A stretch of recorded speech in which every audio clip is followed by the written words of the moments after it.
আল্লাহ পাক রব্বুল আলামিন বলেছেন আফাহাসিবতুম আন্নামা খালাকনাকুম আবাসা। আল্লাহ পাক রব্বুল আলামিন আমাদেরকে বলেন গোলাম,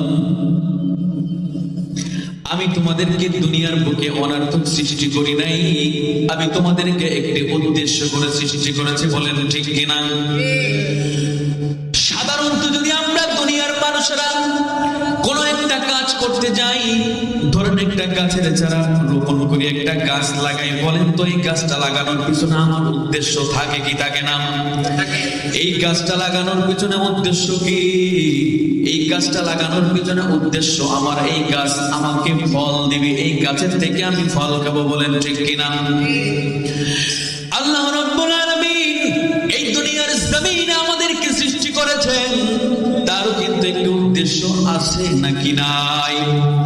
তার উদ্দেশ্য আছে। আল্লাহ বলেন গোলাম, আমি তোমাদেরকে দুনিয়ার বুকে এমনি এমনি সৃষ্টি করি নাই, আমি আল্লাহ তোমাদেরকে এই দুনিয়ার বুকে আমি আল্লাহর গোলামি করার জন্য পাঠাইলাম। আল্লাহর গোলামি করা দরকার আছে নাকি নাই? জবান খুলে বলেন আছে নাকি নাই? এই আনন্দবাজারের মুসলমান, আল্লাহ পাক রব্বুল আলামিন আমাদেরকে বড় আদর করে বড় যত্ন করে বানাইলেন।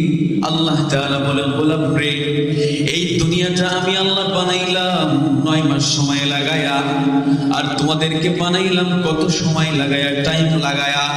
আল্লাহ রাব্বুল আলামিন বলে গোলাম, ওয়ালাকাদ কাররামনা বনি আদম, আমি বড় বনি আদমকে বড় সম্মানিত করে দুনিয়াতে পাঠাইলাম। আল্লাহ তাআলা আমাদেরকে বলে, এ গোলাম, তোমাদের মতো এত সুন্দর করে আমি কিছু বানাই নাই। এ গোলাম, তোমাদেরকে আমি দুনিয়ার বুকে এই দুনিয়াটা শুধুমাত্র তোমাদের জন্য সাজাইলাম, আর আমি আল্লাহ তোমাদেরকে বানাইলাম শুধু আমি আল্লাহর জন্য।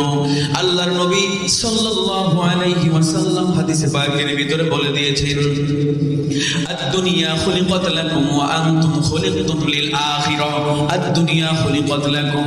আল্লাহর নবী বলে গোলাম, আল্লাহর নবী বলে ও আমার উম্মতের দল, এই দুনিয়াটা আল্লাহ তাআলা বানাইছে তোমাদের জন্য। কাদের জন্য বলেন?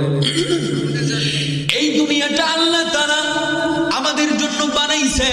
ওয়া আনতুম খুলিকতুম লিল আখিরাহ। আল্লাহর নবী বলেন, ও আমার উম্মতের দল, আর শুধুমাত্র তোমাদের